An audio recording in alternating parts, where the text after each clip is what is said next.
From the University of Central Florida's Center for Distributed Learning, I'm Kelvin Thompson. And I'm Tom Cavanaugh. And recorded live in front of a virtual group of colleagues, you are listening to or watching the 2021 Year in Review episode of TOPcast, the Teaching Online podcast. I'm going to start doing that with jazz hands. TOPcast. Hey, Tom. Hey, Kelvin. This is remember back in the day when you were a kid, and this week on a very special Blossom. You know, this is a very special TOPcast. They're all very special, Tom. Yeah, very special. Every Blossom was very special, if I recall. Yeah, but this is a very special TOPcast. We are joined by a bunch of friends and colleagues. So if you all want to, I don't know, in a great cacophony, say hi now. You're welcome to. There's a lot of waving going on. Hey, hey, hi, and whatever. That's awesome. It's amazing what you can do with a sound library. Yeah, casts of thousands. If you're not watching this, the people are going to think that it's just Tom and Kelvin sitting in a room by themselves with the producer Tim edited us a million times to get that effect of no, we actually do have friends. That's right. Yeah, exactly. They're joining us now.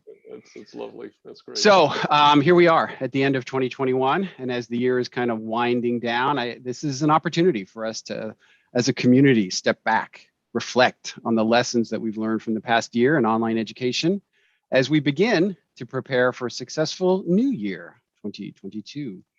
And we're going to do this through the lens of our 2021 TOPcast episodes. We're honored to be joined today by several of our prior episode guests from 2021. We have Julie Mendez, we have Patsy Moskal, Shannon Riggs, and Tanya Spilavoy. And special guest from 2020, Dr. Kelvin Bentley is also joining us.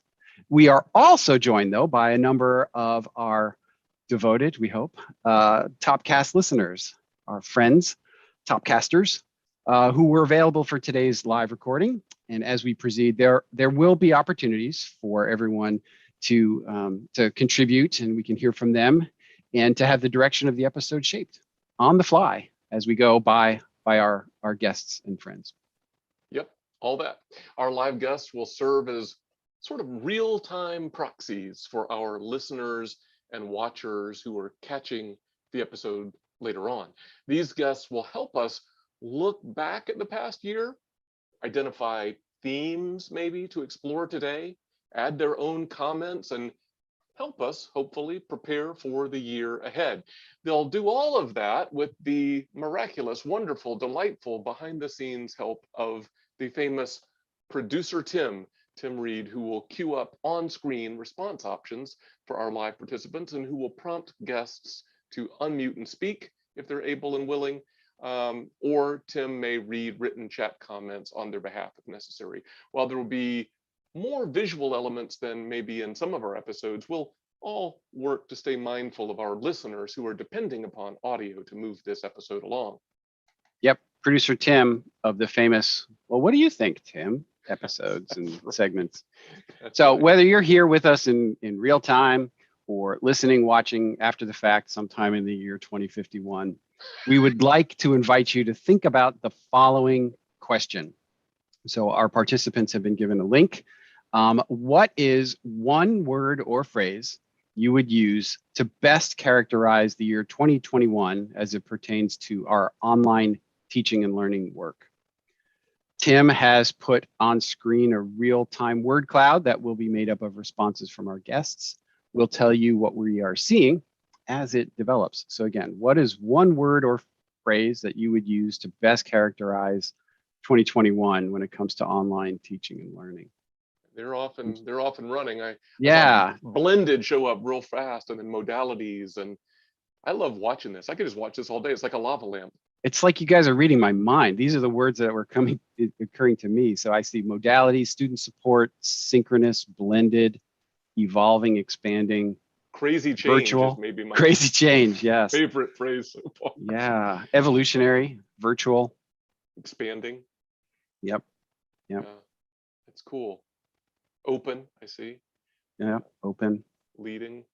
We'll give it another moment or two, see if anything else happens, because I think the lava might have ceased its flow. Well, while words are popping in, what are you drinking, Kelvin? What's in the thermos? I brought deconstructed coffee, aka H2O. Oh, I got Dunkin' decaf going today. Dunkin', I didn't know they made decaf. Oh, it's good. Yeah, Is that right? if you like decaf. Yeah, I drink decaf. You know, Forward is a new word that has just popped in. forward, yes, Mhm. and it's interesting because what you hope for, perhaps, is putting my own expectations front and center. What you hope for in a word cloud is to kind of see both the range of responses as well as some dominant trends, like, ooh, this is bubbled up to the top, and we've got range. We don't have dominant trend really so much. Well, I don't know. Maybe this is an opportunity to kind of turn to the group and see if you all were probably being good, synonym users, or dipping into the thesaurus so you don't repeat something that you've already seen. But are there words or themes or other kinds of trends that you see in here that you think maybe have dominated the zeitgeist of online learning more than others? Patsy's chiming in. Change, evolutionary, evolving, crazy change. Those are all sort of the same thing. I think you're right. Mm-hmm. That's somebody who has done some analyzing of free responses. Yes. On surveys. Your expertise is showing. That's it. Guilty as charged. Yes. Yeah. Do you want to make a comment on that, Patsy? Anything you want to elaborate on? Yeah, I mean, I think we're all experiencing, something's going on in higher ed. We're not what we were pre-COVID. We don't yet know what we're going to be post-COVID, but we're starting to come out of it. I knock on wood, but my desk isn't wood, so I don't have wood to knock on. But so I think that's some of what is in the word cloud there. Even blended, I would say, it's something between, we're not face to face the way we were before. So we've got some synchronous going on that we didn't before. So I just think that we're kind of in a state of flux. That's what I see from that. Yeah. That's good. Well, innovation. Lisa mentioned innovation. That's a good one too. Online remote from Amy and Stephen. I've had the same thought, Stephen, that it feels like a time machine, sort of going back to the early days of online learning, with this idea of synchronous. Like, how do we reinvent synchronous as something new, and we don't just go back to old, maybe not great practices? It does feel like, everything old is new again. Yeah, I've said that more than once over the last 18, 19 months or so. So I guess maybe, Tom, will say that what we've just sort of described, and for our watchers, they're seeing on screen, is 2021 in a nutshell, according to our live guests. Now, let's turn our attention to recalling for a moment how 2021 has played out through the microphones of TOPcast, the Teaching Online podcast. So from January 21 through November 21, we have released 22 episodes. The first Monday episode each month is generally focused on a topic and is at least somewhat influenced by kind of the current moment. And it's usually just me and Kelvin and I. The two of us. Kelvin and me. I'm the one with the English degree. Meanwhile, our third Monday episode each month has generally featured a guest interview, and it's centering on topics that are a bit more timeless, a little more evergreen, that we try to talk about. So that's our convention. Mm-hmm. Perhaps we could say that our first Monday episodes in 2021 have addressed planning ahead, maybe we would say in waves, for emergence from remote instruction. Like, for instance, at one point, planning for fall 2021 was like a big thing. That was a moment. And planning for beyond the pandemic, we sometimes talk about whenever beyond the pandemic is. I'm And we've- waiting. Yeah, I hear you. Me too. We've touched on topics like hybrid campuses, the role of synchronous sessions in online learning, remote work, course modality changes, the importance of faculty voices, continuing to pursue a high standard of quality, and all kinds of more stuff. Yeah, and meanwhile, our third Monday, the interview based episodes have allowed us to diversify the voices you hear on the podcast. So it's not just hearing me and Kelvin all the time. We've been able to expand that with topics as varied as the existence of and importance of impact evaluation and research, digital learning adoption among STEM faculty, OER, change management, the role of student evaluations, jobs to be done, that Christensen concept, and more. And we'll shamelessly plug, if you've missed any of those episodes, we would welcome you to check your podcast feed or the TOPcast website to get all caught up.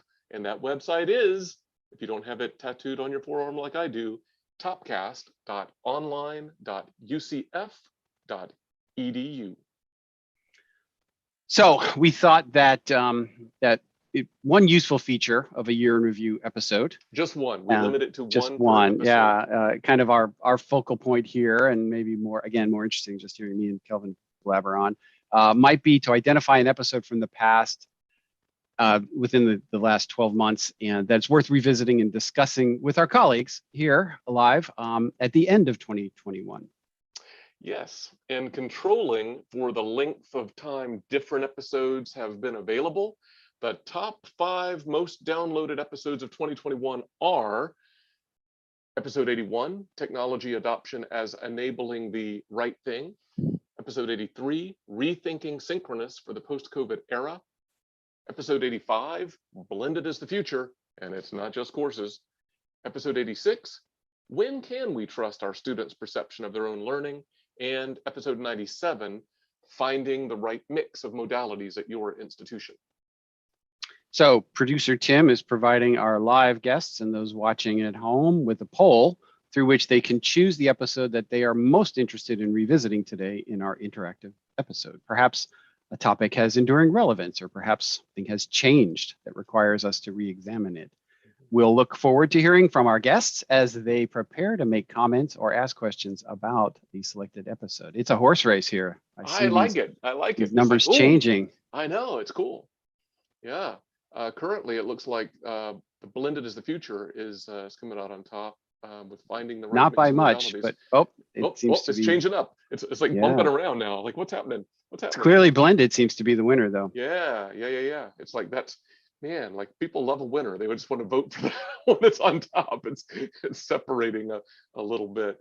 Yeah. Ooh, second and third place just switched. You did.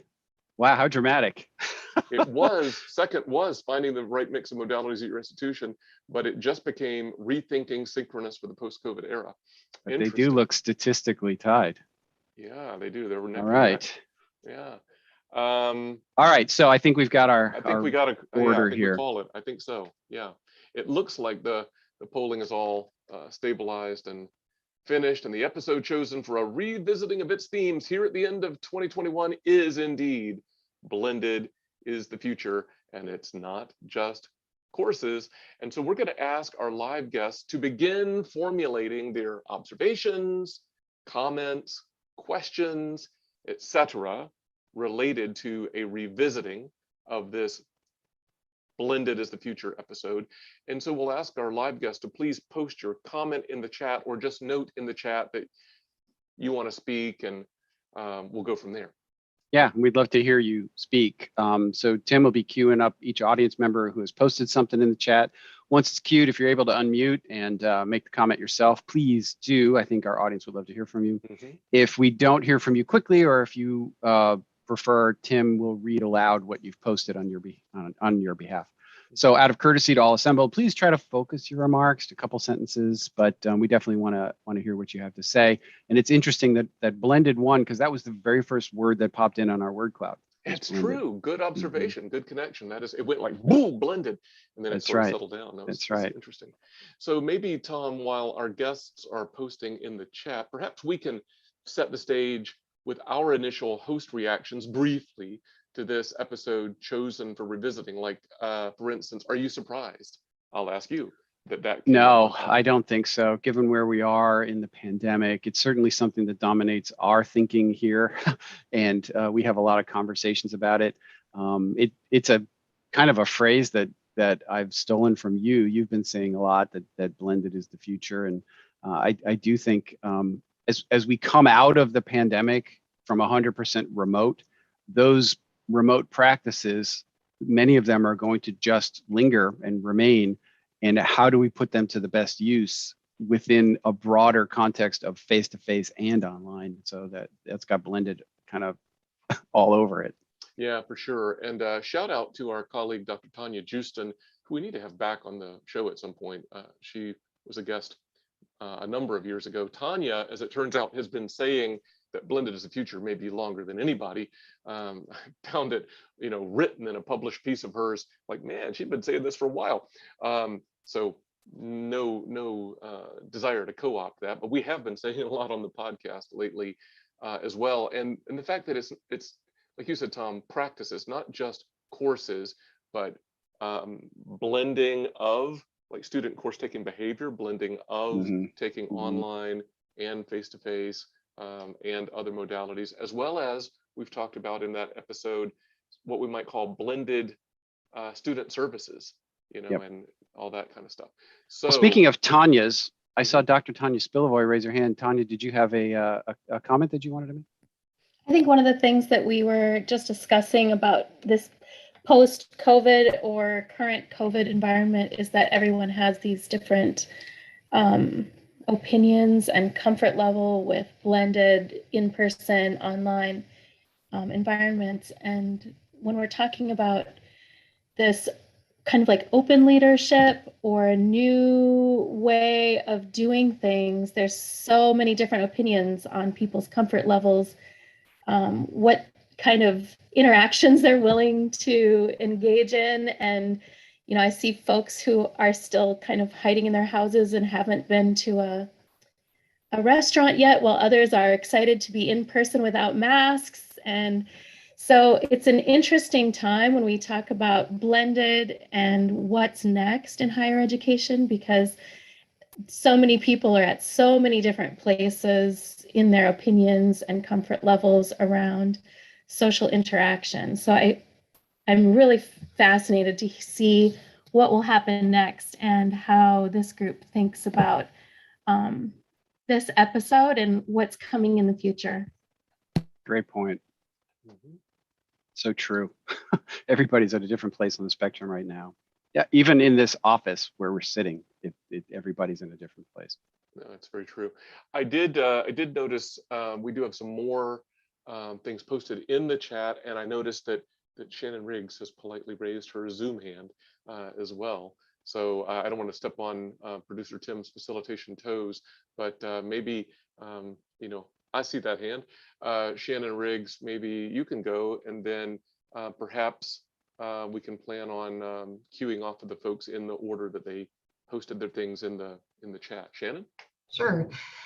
No, I think it's really interesting that blended is so much the hot topic of conversation right now, and what everyone seems to be after. I mean, we know it's really an effective means of teaching, but what's interesting to me about it is that I think it's the most challenging design and facilitation wise, because you have to have all the skills that you would need for in-person, on-campus teaching, and be ready for that. And that's, one kind of preparation and one kind of energy. But then you also have to be good at the online design and facilitating in that asynchronous format, which is a whole other different set of skills. And then beyond that, you have to weave those together in a meaningful way so that you don't end up with a course and a half or just really two disjointed portions of your class. So it's interesting that, we're also interested in blended. We love that flexibility, but I think we're going to need to pay attention to the level of faculty support that's going to be needed in order to do that well. Excellent points. Yeah, agreed. Kelvin Bentley was the first in the chat with a comment. Dr. Bentley. Yeah, no, thank you. No, I was just thinking too, what we're going to have to be, maybe what will happen over time is that we'll actually be able to maybe define even more clearly what blended is, because I think blended and even high flex, I mean, we're coming up with like these really big buckets. And I think there's still lots of nuances based on what schools are doing. And of course, within each school or at each school, there's such varieties in terms of what the blend or what the high flex actually is, right? And my hope is that we'll be able to collect better data to kind of define, again, good practices, and be able to share that out more as we move forward. So just wanted to point that out. Yeah, I think that's a good point, Kelvin. I sometimes, when I'm working with groups of faculty and instructional designers around blended learning, as I do sometimes, I have this bullseye diagram that I use to say, well, like what's blended, and just try to get people on the common ground. And like the more precise definitions go toward the center, and the broader definitions go toward the outside, and then the more generally accepted definition somewhere in the middle. And you can get really precise, and you can kind of argue with people over stuff, or you can get, like as you've intimated, in the chat, you can blend all kind of things, right? and call it blended learning. But we have to have enough cohesion in our vocabulary and our terminology to advance our field, I think, right? Jason Johnston is next. Yeah, I had a question. Some of us were talking about this last summer. We were at a DLA, Distance Learning Administration Conference, and we were wondering what you guys thought. When does online education, blended education, hybrid, high flex, et cetera, just become education again? How far away are we from that? Maybe I'll take a crack at this. Please do. Feels like I'm going to reference myself, so forgive me, but like in 2012 or something, I wrote a chapter in an EDUCAUSE book called Game Changers, Diana Oblinger edited, called The Post Modality Era. And it's basically that. Like, I sort of felt like we were on the precipice of moving beyond this definition by modality. Now, modality is important, but it shouldn't make a difference in how you perceive quality in education. And it's funny, I think the pandemic in some ways has set us back, where modality has become so front and center. It's ubiquitous. The medium is the message in some ways here. But I'm still a believer that I think we can get back. We just the pendulum's got to swing back a little bit, I think, in the direction it was going prior to the pandemic, which was a breaking down of these modality barriers. In some regards, I think while it's one step back because the pandemic has forced modality into our front of our vision, but I think in the long run, it'll help because it has exposed so many more people to learning in new ways and faculty and teaching in new ways that maybe it will foster more long-term, broader adoption. We just have to kind of get through these initial sort of growing pains. Anyway, that's my theory. I agree with that to a certain point, and I've often thought. I mean, I've heard that kind of a statement made, as Jason did. Like, when is it just education? When is it just learning? When is it just teaching? And Tom, I think you make good points. I've often directed people to your chapter, and think it's good. The Post Modality Era, I think, was a good turn of phrase. And yet, here's the litmus test for me. When are we ready to disband our offices of online learning, distributed learning, digital learning, and just say, well, this is what we do as a college or university now? And if we're not really ready to do that, or merge it into kind of one just general thing, then I think that tells us something, that in order to do the work, we find some degree of framing important. Tanya, did you have a comment on that comment? It's very meta. Yeah.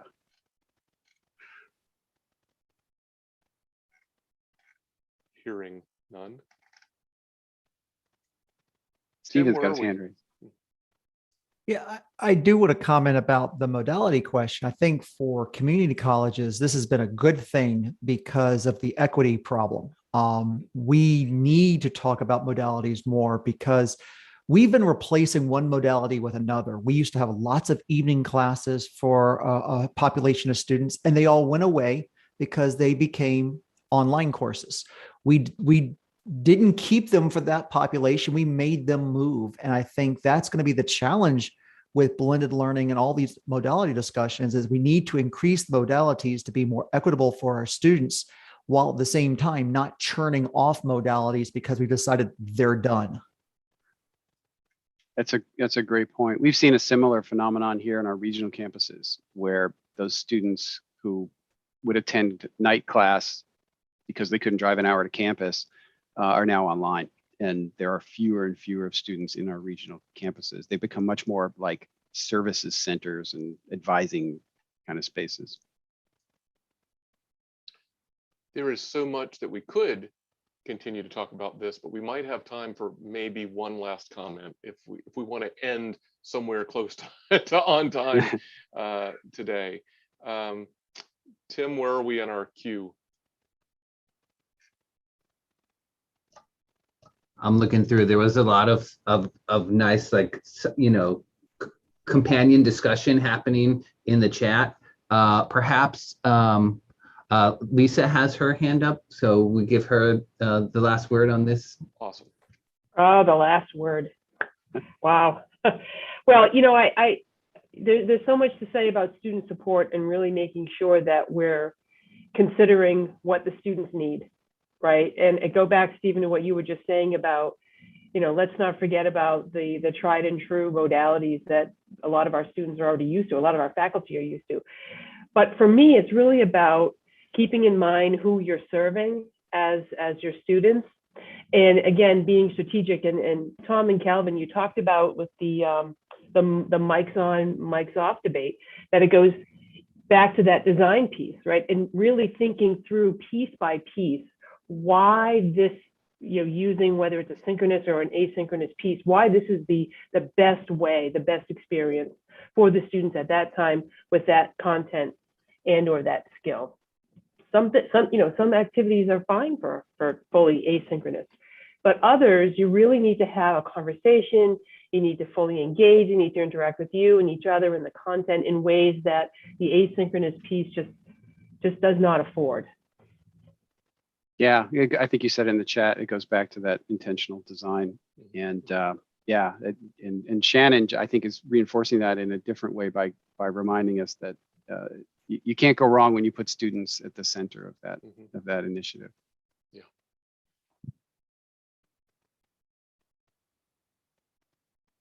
Cool. All right.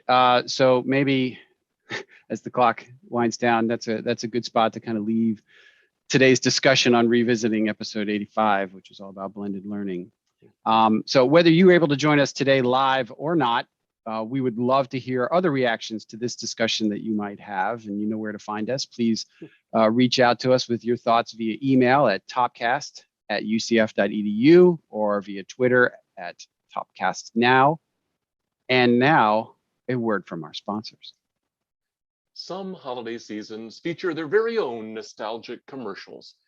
They come back year after year and settle into our hearts a bit more each time.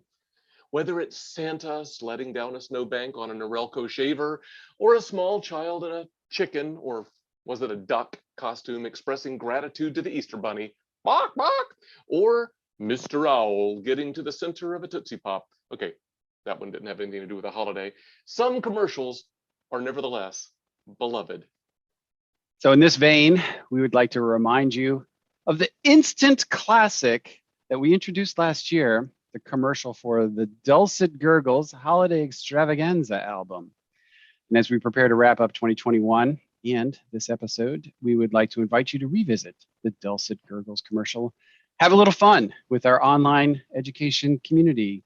If you write at least one verse of teaching and learning themed lyrics for any of the songs listed in the Dulcet Gurgles album, you will be entered into the running to receive your very own TOPcast mug. All the details, plus a link to the commercial, are at the following URL. It's bit.ly, bit.ly/Dulcet Gurgles Challenge, bit.ly/Dulcet Gurgles Challenge. The challenge will conclude on December 31st, 2021. And the winner, it is the winter, but the winner will be announced in early January 2022. URL again is bit.ly, bit.ly/Dulcet Gurgles Challenge. And good luck.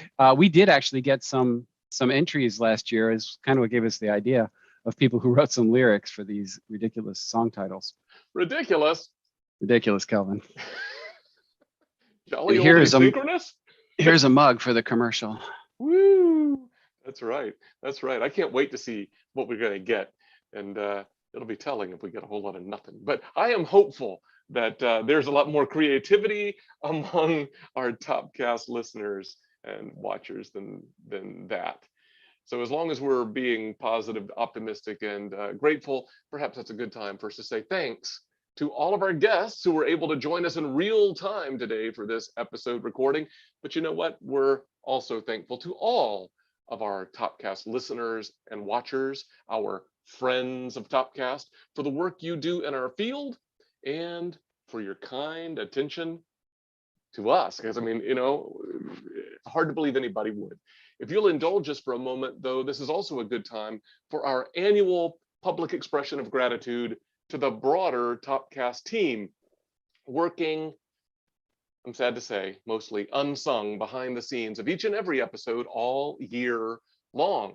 And they are audio and video producer Tim Reed, web strategist John Pizzo, project manager and editor of the TOPcast Insider newsletter, Bryn Bedford, Jackie Compton, who oversees the captioning of each episode, Dr. Beth Nettles, here with us today, Wave Beth, who composes all the summary content tweets, and Jeanette Rivera, who creates trackable short links for our show notes and provides more than you care to know, a lot of behind the scenes coordination. Thank you, TOPcast team. We couldn't do this work without you. Polite applause from everybody. Yeah. I mean, it's remarkable, the team of people required to prop the two of us up to sound vaguely coherent twice a month. So yeah, thanks to everybody That's our for all your work. Vague coherence. Imagine what we would be without all that help. It's true. So thank you to everybody who joined us today on our end of year special. It was so nice to see your faces again. Those of you who were guests and those of you who are listeners, we appreciated all your contributions in the discussion. Thanks for picking an episode to revisit. Kelvin, before we land the plane, any final comments from you? I'm going to be pithy and say nope. All right. So until next time, for TOPcast, I'm Tom. I'm Kelvin. See ya. That's a wrap, you guys. Woo! Great Yay! job. Thanks for making TOPcast happen. That was fun. Outstanding. Yes. Thank you. So much really fun. fun. Thank you. You Thanks guys for did being here. great. That was Yeah. awesome. They didn't have to have a script, Tom. No, that was honestly, we never script anything. So this is very unusual. And you do this next year, it becomes a tradition. 3 years is a Yeah. tradition. 3 years That's is right. tradition. All That's right. We may have to come up with something besides the Dulcet Gurgle. So Yeah. Well, Once is the what was- thing, twice is luck, 3 times is tradition. All right. I thought the backup band for the Dulcet Gurgles could possibly be Vague Coherence. Vague coherence. Yeah, it's an alternative band. Yeah. Yeah, that's right. Yeah. When you said vaguely coherent, I thought, Yeah. yeah. That's good. Yeah. Vague coherent. I like it. They are vaguely coherent. 1, 2, 3, 4. Yeah, that's right. Indeed. Yeah. That would be absolutely. great merch, though. That would be It really would. good merch. Yeah. I'm seeing the band logo already. Yeah. We have some talented artists that we'll add them to the thank you list next year. That's right. Or if we have through the miracle of a modern podcast time travel technology, Dr. Bentley, we could possibly do it last year. That's right. Timey-wimey. Timey-wimey. So I guess it's something to do with being named Kelvin, that you're a Doctor Who person. It's a rule. It's a rule. Yeah. I get it. That's We have to cool. follow it. It's a thing. Yeah. If you have to be on the Kelvin continuum. I think the You two know, of you. That was bad. Yeah. Well, these Kelvin sessions are Bentley so wrote that. hard because Kelvin coined that phrase years ago. I just tried it That's out right. again. I mean, I'm trying to avoid wibbly wobbly, and you throw that. yeah. These sessions are so hard because I have to, like, you know, every time I hear Kelvin, I have to, like, What? not respond, right? I So know. that's, I don't know. For me, most people call me Kevin anyway, which is weird, including my Tell me. mom. What? Right? It's true. It's like, for some reason, there's like a mental block for people because it's easier, especially in writing, right, to see Kelvin but see Kevin, because I think that's just a more popular name. And so all my life it's been Kevin, Wow. Kevin. Yeah, I hear that. It's weird. But didn't she name you? She did, but this Okay. again, right?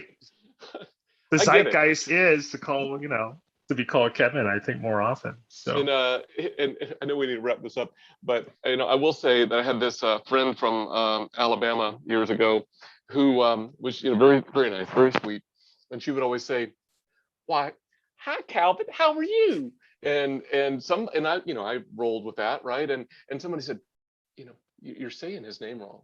You know, you're saying Calvin, and it's Kelvin." And I remember this one time she tried. I mean, it was really an exercise in speech pathology, because she was like, she's like forming an umlaut, you know, Kelvin. I'm like, it's okay. You just say however you need to say it. It's all right. that's right. That's right. And on Oh that my note, God.